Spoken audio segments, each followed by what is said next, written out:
Welcome back, dear learners. So ito na yung inaabangan ninyo na Grade 7 Mathematics, Quarter 1, Week 4, problem solving involving percentage decrease under Matatag Curriculum, Part 2.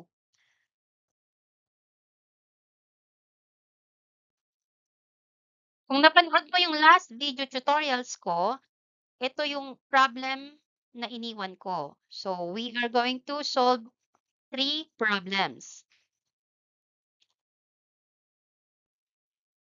So let us now solve problem number 1.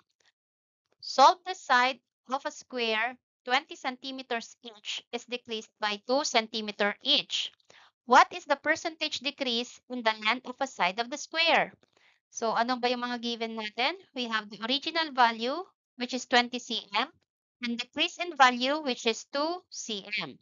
So, we are looking for the new value and the percentage decrease. So, we have here dV is equal to OV minus NV. Gamitin natin tong formula na to. Ayusin lang natin to find for NV. Now, let us fix our formula by using additive inverse. So, si NV dapat mailagay natin dito sa left side of the equation by adding plus NV. So, matatanggal siya dito. Pupunta siya dito sa kabila, it will be positive NV. And DV now will become negative on this side. So, anong magiging result? We have now NV is equal to OV minus DV. So, anong NV natin? OV is equal to 20 cm and DV is equal to 2 cm. So, subtracting this now, our NV is 18 cm. Now, let us proceed with our PD. Percentage decrease. So this is equal to OV minus NV all over OV times 100%. So ano ang OV minus NV natin?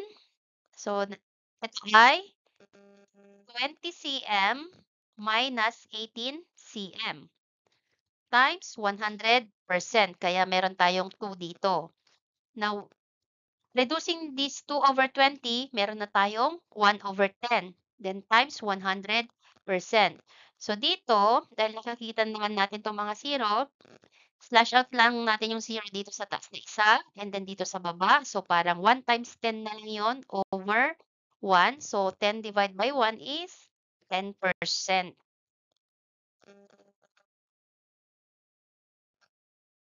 Problem number 2. Jane reduces her monthly spending from 4,500 pesos to 3,960 pesos. What is the percent of decrease in her monthly spending? So, anong mga given natin? We have original value, 4,500, new value, 3,960, and we are looking for the percentage decrease and decrease in value. Unahin na natin yung ating DV. So, that is equal to OV minus NV. So, lagay na natin dito yung values. 4,500 minus 3,960. Therefore, our DV is 540 pesos. Now, let us solve for the PD. PD is equal to OV minus NV all over OV times 100%. Now, that is 4,500 minus 3,960 all over 4,500 times 100%. So, pwede rin naman kaagad-agad kunin na lang natin yung DV dito, divide by 4,500 times 100%. So, at this point, pwede na tayong mag-cancel ng mga zeros para mababawasan yung ating figures. So, we have here, we have here these two zeros,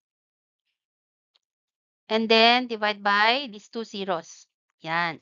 So, we have only 540 and 45 to be divided. So, ilagay na natin dito sa kabila. 540. Let us divide that by 45. So, dividing 54 by 45, we have 1. So, lagay natin dito, 45. And subtracting 54 minus 45, we have 9. Bring down 0. 90 divided by 45, that is 2. Therefore, ang sagot ay 12%.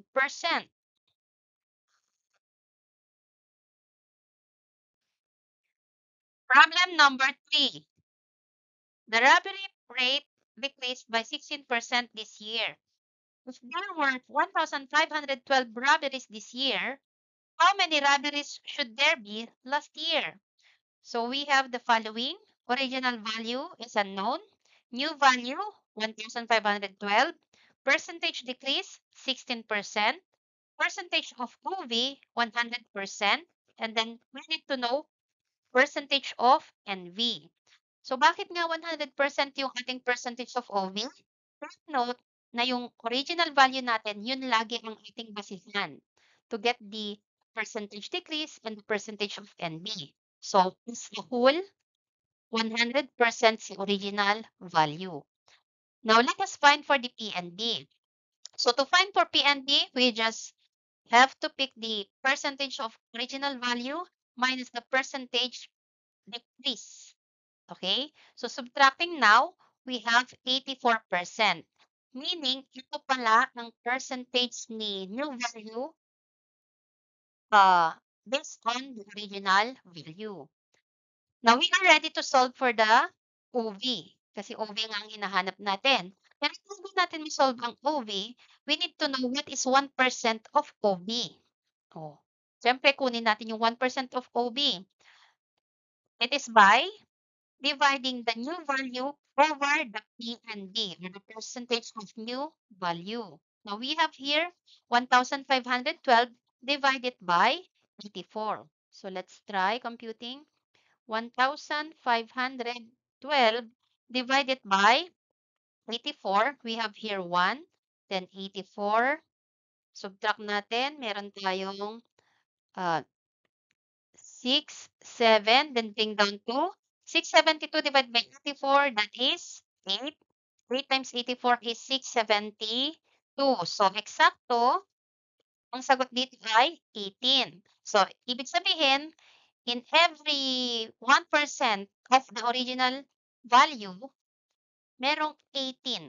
Oh, may 18 na robberies sa bawat 1% ng ating last year robberies. So, ano ang ating final step? Is to solve for our OV. So, how are we going to do that? We will be using now our 1% OV, which is 18, and multiply it to 100. Kasi nga, 100 ay kabuuan. Okay? 100%.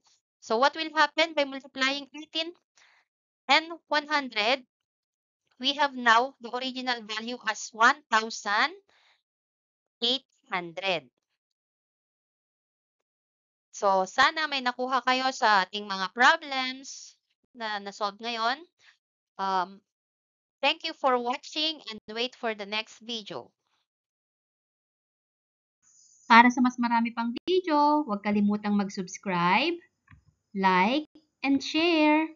Happy learning!